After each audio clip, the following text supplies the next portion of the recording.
Good morning everybody, it's Saturday and today I'm just going to quickly do the Mega Buster from Mega Man X on the SAC bot that we covered the other day. The only difference between that and this tutorial is that the camera will be, or the difference between the camera I mean, will be is that it's going to follow the player. Somebody asked me in the previous video and I told them that I'd be putting that in, so I just decided to do the video right now, why not?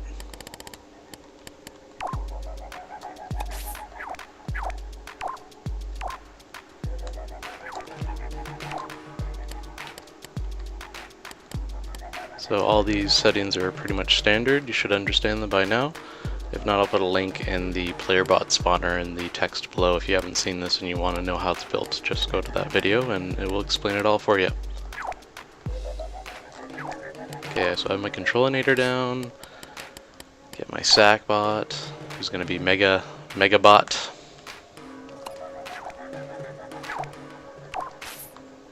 Now to expand the circuit board on the SAC bot, just push L1, or R1, sorry, R1 to expand that.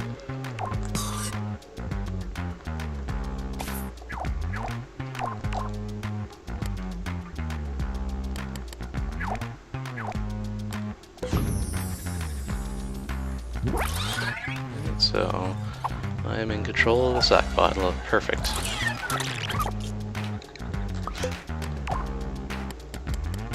So the first thing I'm going to actually do is we're going to not use the projectiles that are in the game. We're going to use our own projectiles. So let's start by making them. And we'll use what comes with Little Big Planet 2. And every tutorial I do, I'm going to try to use materials that you don't have to buy, just to make it fair for everybody. It's a bit hard. You can't build with certain materials. The sticker material is quite worth it, it's just a bit pricey. Okay, so this is going to be the shot that comes out of the Mega Blaster. I'm going to make it yellow, animation speed and all that fun stuff doesn't really matter right now. We just want to concern ourselves with making it not white, because white is the standard color that it comes with. That's pretty boring. Okay.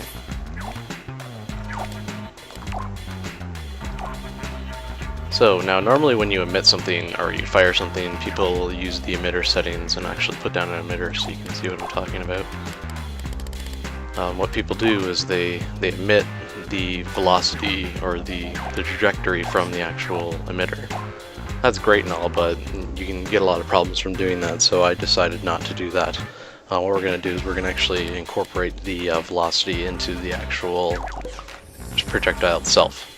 There's several advantages to doing this, and not to mention the fact that we need to actually add something that kills the shot, or a detection of some sort when we make custom enemies, right? So it's very important to just make that custom shot right now and not even bother dealing with the pre-made stuff. And I find a good speed for a Mega Buster shot is about 10. So this will be our first shot, excuse me, and it's going to go to the right, as you can see. Just to make it easier on everybody's eyes. The back screen black. So that's pretty good. You always want it to be a lot faster than what your guy can run, or he'll just run in front of your bullets and it's just going to look really, really stupid. Okay, so just highlight it or select it and copy it. Open up the second chipboard on the copied one and make it -10. This will be going the opposite direction, because you should be able to shoot both directions unless you want it to be a very linear type experience, which would sort of suck.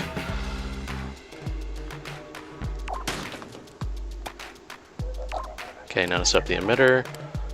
One shot, frequency of 0. 2 seconds is a very good lifetime for it. And 3 shots, and you don't want to destroy the oldest one. Your max emitted is reached, so we'll turn that off. There's a very good law for this, is that when you're playing Mega Man, and anybody knows this, is the closer you are to an enemy, the faster you can fire, as long as your hits are hitting the enemy and they're doing damage or they're just dissipating somehow. If you're not doing any damage, you can't keep firing, so that carries that rule over quite nicely. The one thing it doesn't do is it doesn't remember it for both sides of your shooting, and you'll see what I mean later. I'll explain that when I actually start spawning these items. Okay, so our first emitter will be the projectile going to the right, which is our upper one. So from where you come out, try to make the same steps the same from the inside of the body. So 1, 2, 3, 3 steps out from the inside of the body. I don't need to worry about those settings, I've already done them. And now for the one that goes to the left, from the center of the body again, 1, 2, 3. Boom. And sure enough, you can see right there, he's spamming 3 of them after every 2 seconds. So how do we get the actual Mega Buster circuitry down? So a couple OR gates, a selector, and some AND gates. So let's start off with the OR gate. The reason why I'm using an OR gate is that it gives you basically the option to choose either the joystick or the D-pad to use as a control.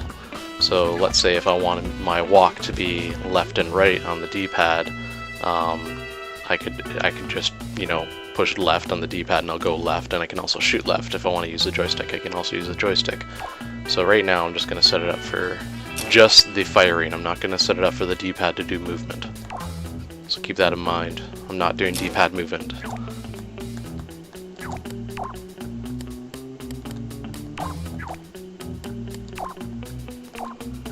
And you want a 2-port selector.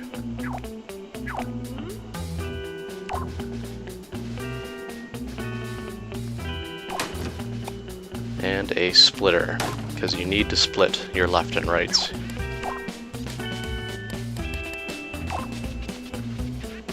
It's very nice that you can incorporate actual analog logic or analog signals into these splitters and these gates, because gates normally don't carry analog signals. I'll tell you that.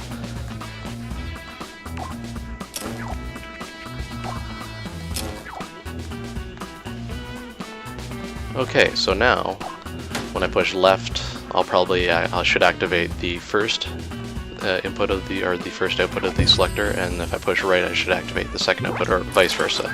So yeah, if I push left, activate the second output. If I push right, activate the first output. That's what I want. Now to add the fire safeties in, which are just simple AND gates.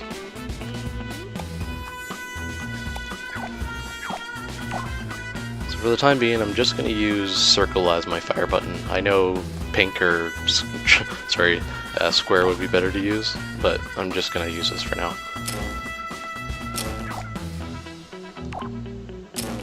So I've connected my circle into the first input of the AND gates. I'm connecting the outputs of my selector, output 1 into the first AND gate, and then output 2 into the second AND gate. And now what that does is that it's only going to let me fire a projectile once in only one direction. And that's what that will basically do, or that's what that whole circuit is all about. It's going to only have one pulse coming out of it, and it's only going to fire one shot. Let's test that out. See, now I'm not shooting the shots anymore. And sure enough, when I push in a direction, I can fire for a bit, but then I stop. And that's what we want. That's how Mega Man works.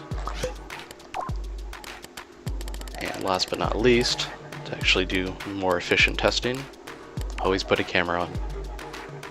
So I'm using a movie camera here. I don't think I've ever actually even used the game camera. It just doesn't have that many options as much as the movie camera does. But the movie camera comes pre-set to be in movie format, which means you can't control anything, and it's set to that widescreen mode that you just saw there. So put your hold time to infinity, disable the controller no, which gets rid of your widescreen, and again, flatness. Really great to have that. Okay, so we have flatness, we're emitting our projectiles. One sort of little tweak to the bot I can add is do not change layers. So now, when I start to play my level, the projectile will be on the same layer, the player will always be on the same layer, so I only have to worry about building the player. Dang, always forget a couple things, and that's a part of building. And people that are seeing what's going on right now know exactly what the problem is. And right now I have my emitter set to accept parental velocity. So the motion of me falling down is going to make my projectiles go down a bit, or the motion of me jumping and shooting is going to make my projectile keep going up. I don't want that. So let's go back to create mode. And this movie's almost, our video's been 12 minutes. Cool. Anyways.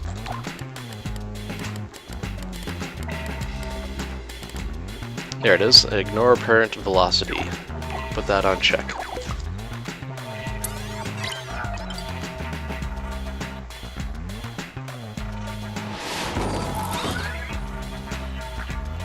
And as you can see, when I jump now, I fire the way the Mega Buster should fire. Thank you very much for watching the video. Stay tuned for the X Buster that's going to be coming up either tomorrow or I don't know, whenever. If people want to see it tomorrow, just comment and you want to see it tomorrow, and I'll definitely do it tonight or have it ready for you guys tomorrow. And thanks for watching. Take care. Bye.